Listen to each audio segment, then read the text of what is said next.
The following podcast is a deep, shallow dive production. Okay, let's go.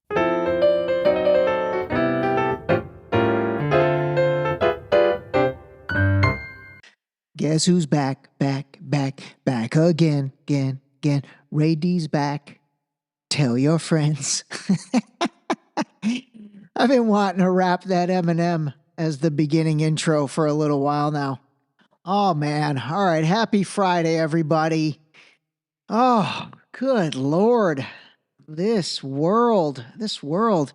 Hey, so listen, I'm just going to use today, and actually, I think I'm going to start doing this. I kind of had this idea. Well, my buddy Dave Carlander gave me this idea a while back, but it was I'm going to do a slight variation on what he said.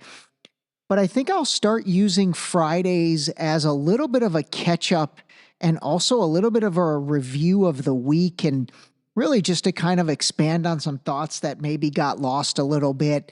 And then also, just use it as a time to share as opposed to, trying to drop some knowledge bombs on you guys, 5 days a week. I understand it gets a little bit much. And, to be honest, the 5-day schedule gets to be a little bit much. It's a lot on me, but I love it. I really do. I really enjoy it. But obviously, I did want to say if there's, I've got a lot of people that are used to listening at 7 a.m. because I release the podcast at 3 o'clock in the morning, or I schedule them to release at 3 o'clock in the morning. So anyway, I do apologize. I know the past 2 days, they've gotten out a little bit later in the day. So again, sorry to the 7 a.m. crew. Obviously, if you don't see it at 7 a.m., hopefully, chances are you will see it later today. Depending on where you listen to your podcast, there is a way, I know on Spotify and Apple Podcasts, I'm sure on all of the players, there's a way to get notified when new episodes drop. So, maybe do that. But anyway, I am thoroughly enjoying doing this. And, the funniest thing is getting the random hellos or the random, hey, love your podcast from, quite frankly, people that I didn't even know were listening to my podcast. So my friend Emily from Miami of Ohio, along with Michelle Trimmer, you two lovely ladies, the most dynamic sister-in-law duo out there. I appreciate hearing from both of you recently in terms of that. I did not know you guys were listening, but that made my day when I found out. So if there's anybody else out there that has not let your boy Ray D know, let your boy know. It's motivation. It motivates me to keep going on this stuff.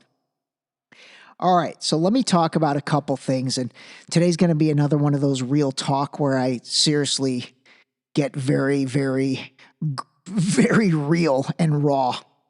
So the first thing I wanted to talk about is, last weekend, I actually went hiking with a very, very close person to me. And we were talking about things, and then she said, hey, explain this Israel-Palestine thing to me, because honestly, I just don't have the time to go through your podcast. Which, technically I should have been offended, but I wasn't. So I ended up explaining it to her in about 20 minutes. And that's really been the first time I've kind of gone through the process soup to nuts.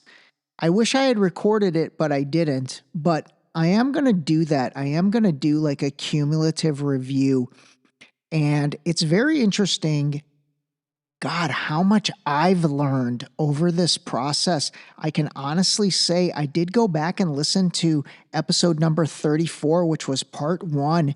And wow, I have learned so much from part 1 until now. Obviously, not only based on the occurrences and what took place, but really delving into the history and understanding it. I've really learned a tremendous amount. So I am going to record kind of a overall review recap over the next few days. But prior to doing that, the one thing about this situation, and again, I've said it before, and one of the things I'm going to talk about is I did get into, I really haven't gotten into any heated discussions with anybody until the past few days. And I did get into two conversations that, again, I wouldn't say they were crazy heated, but definitely a little bit, tense, if you know what I mean.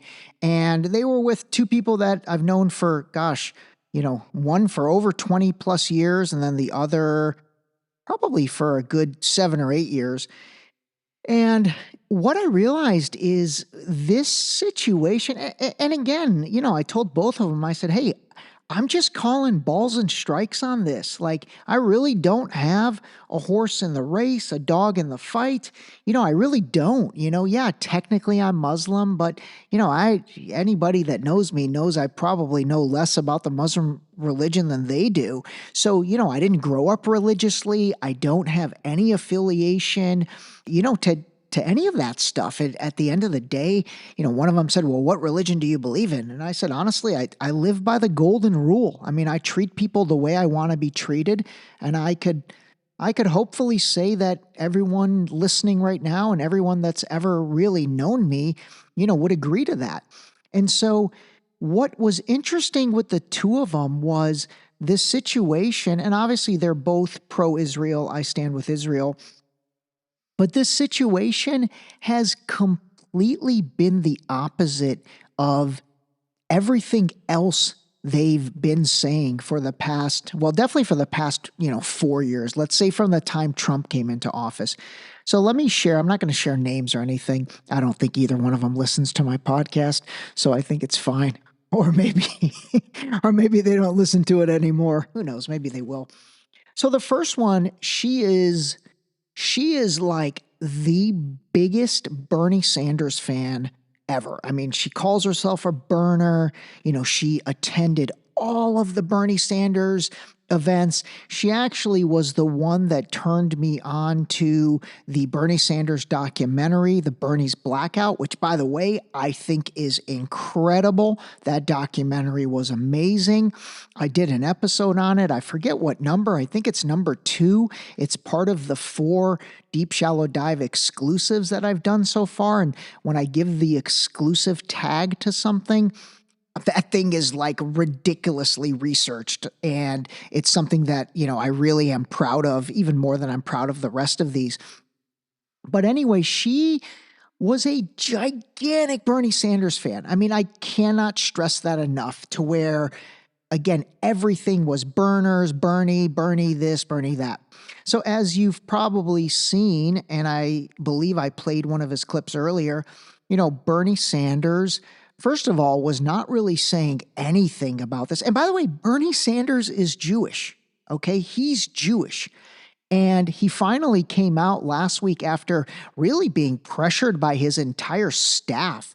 I mean, his staff and like that burner community of like thousands of people, they were all kind of threatening to walk out on him because he wasn't saying anything. So he finally did come out, and he basically said, hey, this needs to stop. The occupation of Gaza needs to stop. They need to let humanitarian efforts in. Israel gets, and somebody corrected me, I said $3 billion a year from the United States. They actually get $3.8 billion a year. So we're giving Israel $3.8 billion a year. If they want to take our money, they need to adhere to the values of the United States. Anyway, again, I don't really agree with Bernie Sanders, but I really appreciated that take of his, and I thought it was a good one. So, I shared it with her, and I said, hey, looks like Bernie finally came out. What are your thoughts on this?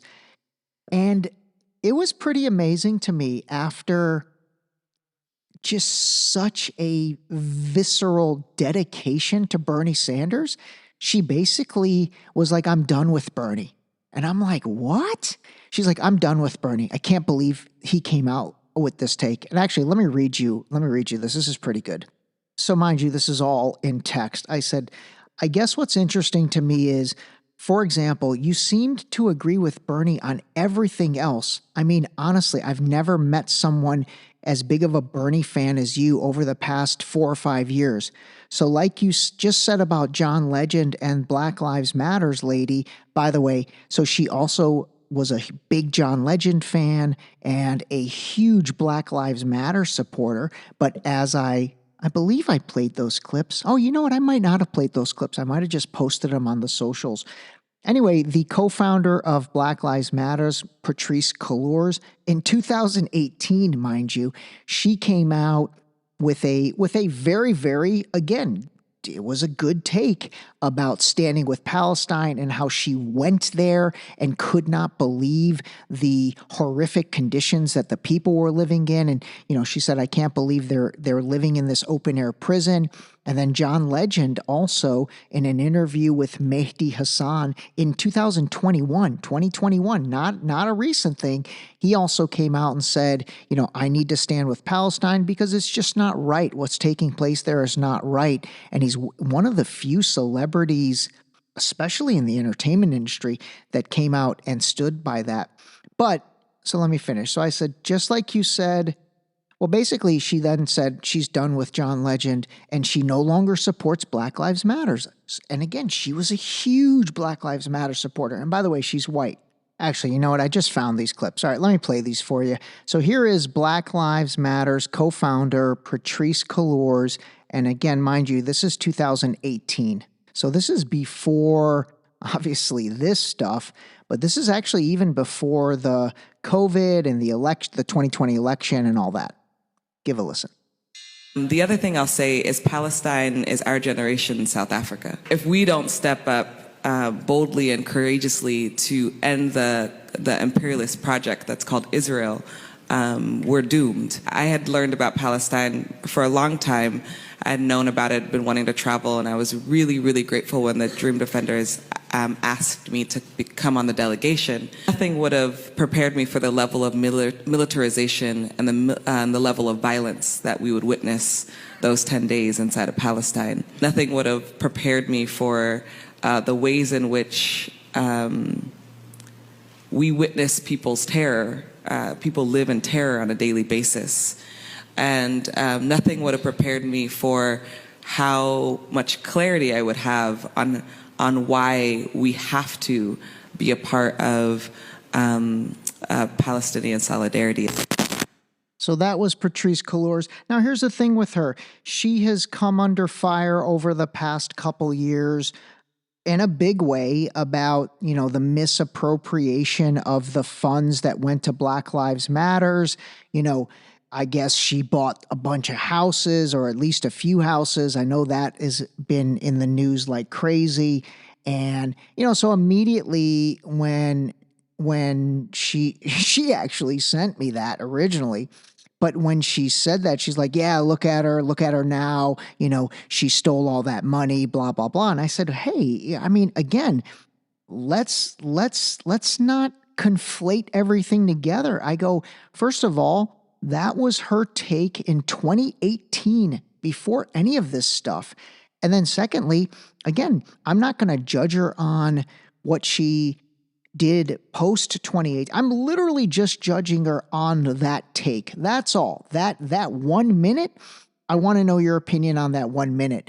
And again, for her, she was like, I'll never support them again. I'll never, donate money again. I'm not going to any marches again and all that. So, that was interesting how she had such a conviction for Black Lives Matters, but then now hearing that, Patrisse's opinion is another opinion than hers, she's completely, I guess, abandoned her. Now maybe that you're like, okay, yeah, I could see that making sense. But the Bernie Sanders one for her, that doesn't make sense because she was a burner. I think she might even have a tattoo of him. I'm not even kidding. Like, she loved the guy.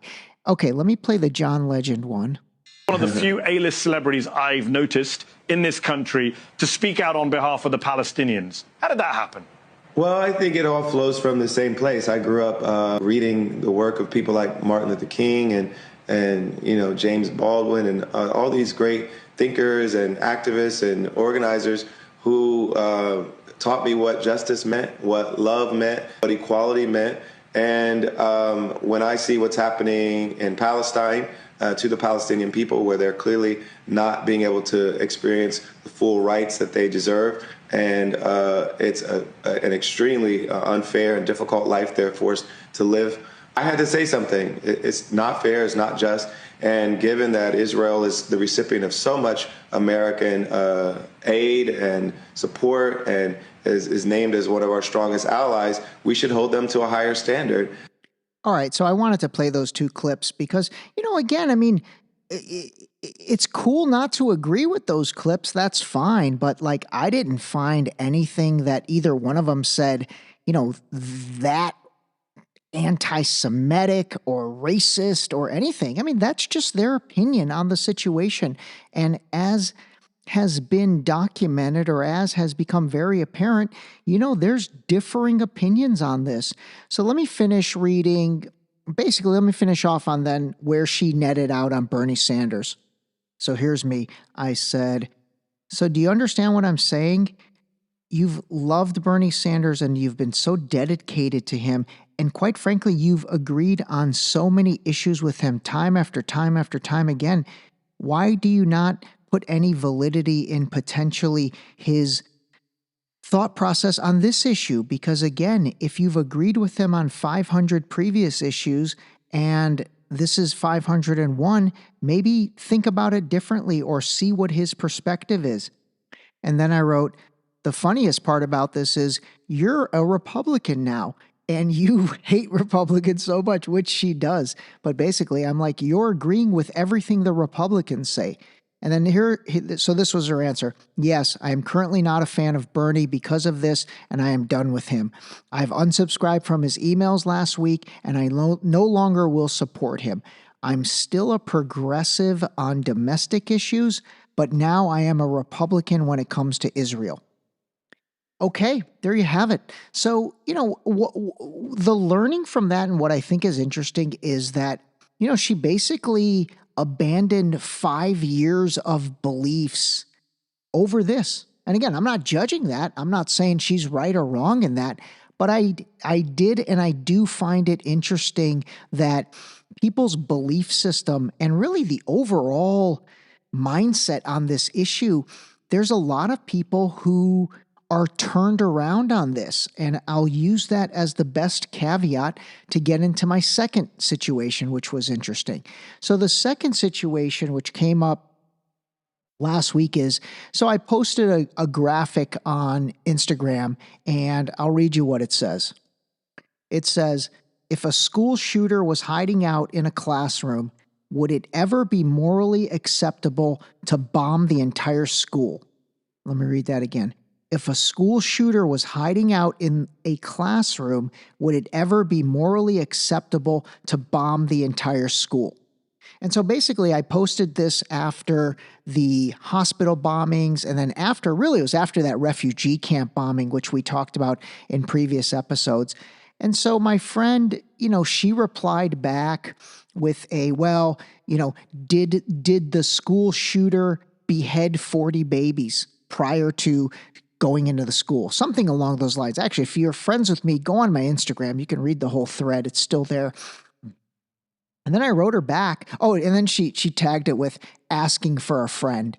And so, that kind of annoyed me a little bit. I'm not going to lie. And so I wrote her back a, very, very detailed response. And I said, first of all, what you're referencing as far as the beheading of the 40 babies, that actually already was debunked, not only by the actual reporter herself who said that on CNN Live. She came out on Twitter the next day and said, I'm sorry, that was misinformation that I was given while I was on the air by the Israeli government contact of hers. So let me say that again. While she was on the air, and remember, this is like October 7th, I think. I think this is that day, the day it happened, a month ago. Her Israeli government contact basically said, we have confirmation that Hamas beheaded 40 babies. I'm sure you guys remember. This was like right at the beginning, and it was really the biggest part of the news to invoke that hate. Well, turns out the guy totally, I'm not going to say he lied, but he did kind of lie, because the next day CNN and her as the reporter, they came under fire from so many other places saying you guys need to provide proof of that, because that's a pretty big thing you claimed. And then the Israeli Defense Forces, the Israeli government, they said we cannot confirm that. And so CNN and the reporter herself, I think her name is like Sarah Snyder or something like that. I talked about it in one of the episodes. She literally tweeted out an apology, which I give her a lot of credit for. And she tweeted out an apology and said, hey, I need to be more careful about what I'm reporting, especially when it's, when the stakes are so high. And so my friend who used that as her retort against my school shooter, I guess, meme or graphic, I said, well, first of all, the example you're using didn't even happen. And regardless, this plays into my theory about, like, why are we not getting surgical about stuff? Send in special operations, send in the Navy SEALs, send in the special forces, the Green Berets. I'm pretty much just naming every military organization that I think are badass. I really don't know the difference between any of those guys, but send them all in, send in Mossad, like, do what we did on 9/11, not on 9/11, but with Osama bin Laden. That was surgical. And then, by the way, I said this in yesterday's episode about the debates when the Republican candidates were asked about the cartels in Mexico. They all, and mainly Nikki Haley, the warmonger herself, she actually came out and was like, we should send in special forces. We need to surgically remove all of the Mexican cartels. So it's like, the hypocrisy of that is, out of one side of your mouth, you're saying send in special forces to get surgical with the cartels. But then as far as Hamas, and forget Hamas, who cares about Hamas? As far as Gaza and those innocent civilians, she's come on record saying, finish them. I told Bibi to finish them, So she wants to carpet bomb and go scorched earth, the way Vivek went scorched earth on her in the debate. So, there's hypocrisy there. There's inconsistency there. So anyway, my friend who basically posted that, and it got into a multi-thread back and forth. A few other people chimed in, and it was actually a good conversation. I mean, I kept it totally respectful. And, again, you can go read it. It's on my Instagram. But the interesting thing was, so then she starts tagging me in various things. And one of the things she tagged me in was from Fox News. It was a report from Fox News. And so I wrote back, I said, hey, thanks for sharing this. Okay, I'll give this a look. I wasn't familiar with that situation, so let me dig into it. And then I wrote, but let me ask you a question. For 4 years now, you've loathed Fox News, and she did. Like, this gal is one of the biggest I hate Trump in the world. Can't even be a bigger anti-Trump fan than her. And so I wrote her on the same post. I said, hey, out of curiosity, it's very interesting to me that you're getting your news from Fox now, when, for the past, quite frankly, 6 years, you've hated Fox and everything about Fox. But now you're getting your news and you're quoting Fox and you're sending me information from Fox. So I thought that was interesting. And that's another example of how people's worlds have been like flipped upside down. Well, at least the ones that right now were Democrats, liberals, hated Trump, hated Fox, hated everything Republican, hated Marjorie Taylor Greene, hated Dan Crenshaw, hated Lindsey Graham, hated all those people. And now it's those people that are their voice. You don't hear anything from Nancy Pelosi. You don't hear anything from Gavin Newsom. He's too busy going to China, trying to get to be buddies with Xi so he can basically start that process. You don't hear anything from Chuck Schumer. You don't hear anything from Hakeem Jeffries. You don't hear anything from the players on the on the Democrat side. You hear from all these Republicans. And so now all these friends of mine, and she being the best example, and I did ask her even, I didn't put this in the post, but I texted her separately and I said, hey, honest question, push comes to shove 2024 based on what you're seeing from the Democrats versus what you're seeing from the Republicans, which way are you voting? Are you, if it's Trump versus Biden, are you going to vote Trump? Because obviously Trump has always been like a great friend to Israel. Although, even that, it's funny. I think there is a little bit of a rift between Trump and Netanyahu because you really don't hear that much from Trump. I thought he'd be a much bigger voice, but he's not. But regardless, it is the Republicans that are basically, banging this drum. And what I have come to realize is that is all due to the religious support with Judeo-Christianity. And the Republican Party is linked to the evangelical Christians. And then the evangelical Christians, maybe I shouldn't use the word evangelical, I'm kind of talking out my butt there. Just Christians in general and Christianity is very linked to the Jewish religion. You've got the Judeo-Christian, I guess, aspect, which I'm going to really delve into in another episode. But basically, that's why all these Republicans are on board, because their entire base is made up of Christians and their donors are all Christians. So that's where their bread is buttered.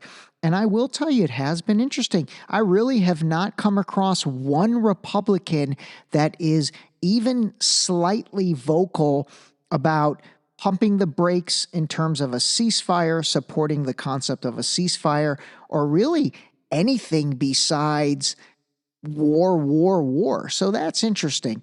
And then my friend's situation, I just thought that was funny that like now all of a sudden she's sending me stuff from Fox. And in my mind, I'm like, don't you see the disconnect there? Like, don't you see I'm sorry to say, your hypocrisy, where for 6 years you've basically like been visceral with your hate of Fox, and now all of a sudden, you're sending me articles from Fox. Anyway, those were the two examples I wanted to share. I did want to also talk a little bit about, what I have figured out as to why the Republicans are so supportive of Israel without really empathizing on the other side. And it is the link to that Judeo-Christianity angle. And we're going to delve into that more in other episodes.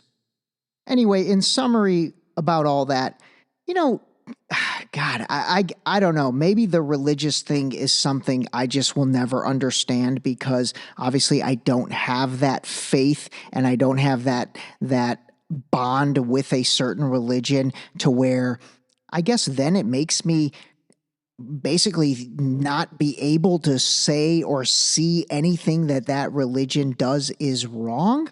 I don't know. I have a hard time with that. I really do. I have a hard time with that mentality, because I feel like you have to judge everything for what it is. And regardless if that, goes against previous principles or future principles or anything, if it goes against what your family thinks or what other people think, whatever, you have to just be fair. You've got to be fair. And I really do believe there is a right and a wrong in this world. There really is. Like, everybody says life is so complicated, and it is. I mean, life is definitely complicated. But you know what? Right versus wrong, it's not complicated. It's really not. It's not complicated. There is right and there is wrong. And for me, as I've really educated myself on this, it's becoming pretty apparent to me. I guess the rights are becoming apparent and the wrongs are becoming apparent, and neither side is just one. But I will say the rights and wrongs are definitely becoming a little more apparent. And again, like I said, I don't have skin in this game, and so I like using the expression calling balls and strikes. So anyway, I hope that was interesting. I actually was hesitant on sharing those two stories, but you know what? I think it's real talk. It really is real talk. And it's real talk that actually happened. All right, you know what? I'm going to just end it there. I did have some other things. I was going to break down the debate a little bit more because I did get a lot of questions based on yesterday's episode. But you know what? I'm not going to do that. Everybody have a great weekend. I hope you enjoyed this. Please contact me, reach out to me. Let me know your thoughts, good, bad, or indifferent. I'd love to hear from you. And that is it. Call a spade a spade. I hope everybody has a wonderful weekend. We will talk to you soon. This episode was brought to you by Boost Liquid Vitamins. Wake up, take your Boost, start your day. Drink your vitamins, build your immune system with Boost. Available on Boost.com.